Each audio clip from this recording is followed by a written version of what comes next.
When communication ceases in a home, it gives room to malice. How did we get here?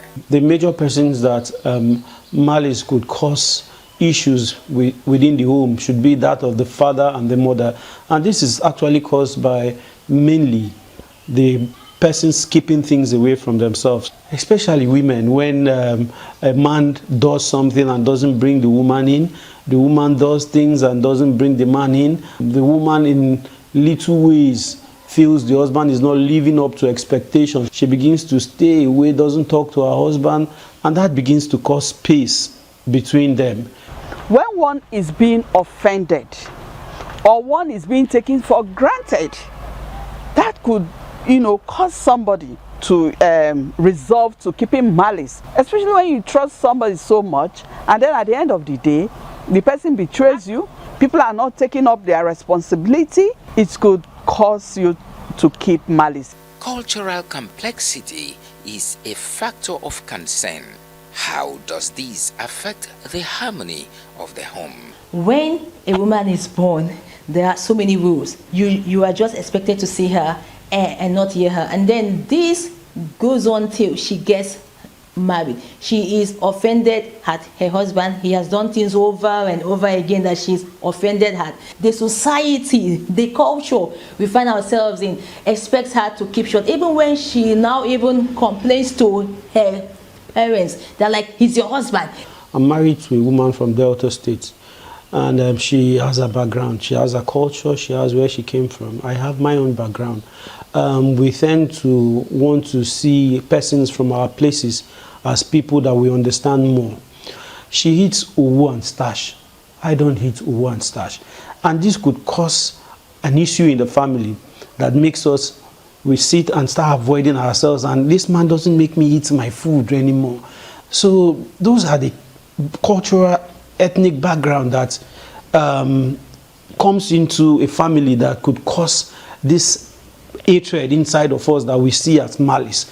Finance lubricates the smooth running of the home. But what about unequal financial contribution?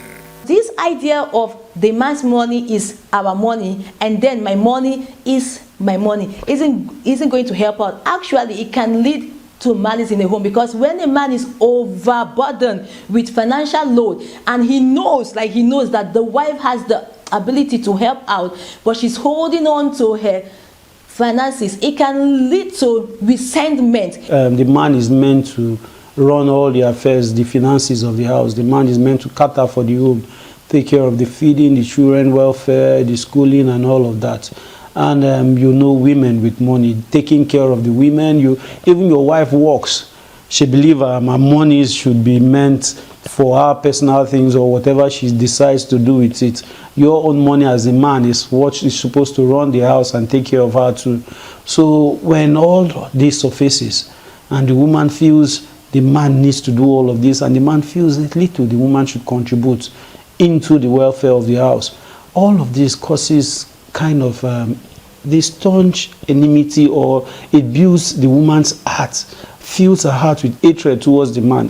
What is the way forward for a happy home? Imagine two people staying together and they are keeping, one person is keeping malice and you, the other person, you've not tried to, put in any effort to even ask questions. What have I done? And communicate properly. To me, the way forward, I believe, is opening up to each other.